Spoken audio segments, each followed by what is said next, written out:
सभी को नमस्कार। मैं आज आपसे फिर से कुछ बातें साझा करने आया हूं, जो कि विस्थापन को लेके बहुत ही गंभीर मुद्दे हैं।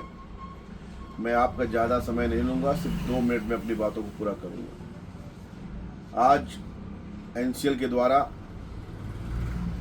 पत्र के माध्यम से, जो कि हमारी कई दिनों से मांग चल रही थी कि रेट तय किया जाए, रेट बताया जाए, नापी करने के पूर्व स्थल बताया जाए विस्थापन का, जिसको लेके हम लोग कई दिनों से नापी के रोकने का काम भी कर रहे थे। आज उन्होंने हमें जवाब दे दिया कि आपका जो पुनर्स्थापन स्थल है वो भलगढ़ ही होगा। और दूसरा, उन्होंने जो रेट की हमने बात की थी, रेट के बारे में भी उन्होंने अपने रेट जाहिर कर दिए हैं। रेट देख करके तो मतलब आंखें चौंधिया जाए, ऐसा रेट उन्होंने हम लोग को सर्कुलेट किया है। एक टीन सेट जो 4 दीवारी से बना हुआ टीन सेट का मकान अगर किसी का है तो उसको 2000 रुपये स्क्वायर मीटर अर्थात 190 रुपये स्क्वायर फीट का उसको देने की बात कर रहे हैं।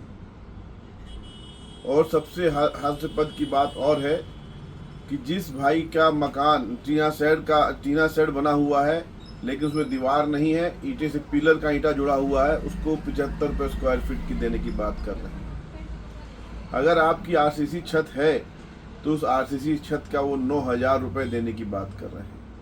9000 भी किस स्थिति में देने की बात कर रहे हैं, जब अगर आपका जो यूज है लैंड का, जमीन का, उस आधार पर अगर आपने डाइवर्सन करवा रखा है तब, अन्यथा उसमें भी 10% कटौती का इन लोगों ने प्रावधान बताया हुआ।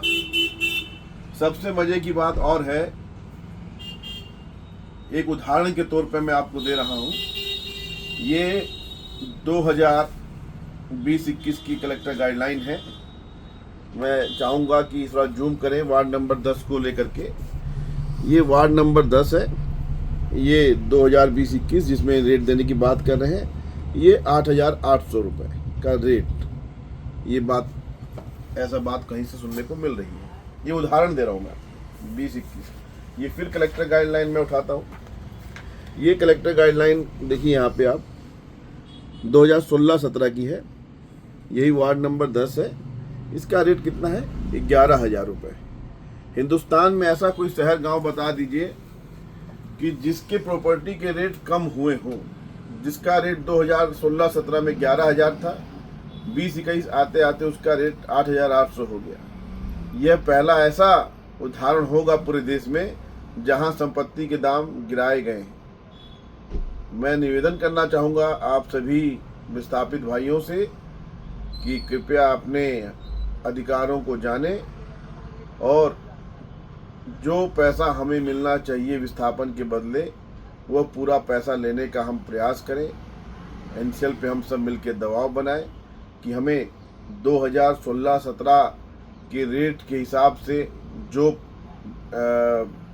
एस्केलेशन है, प्रतिकर है, उसको जोड़ते हुए जो आज का दाम आता है उस दाम के हिसाब से ही हमें भुगतान करें। और इसके अलावा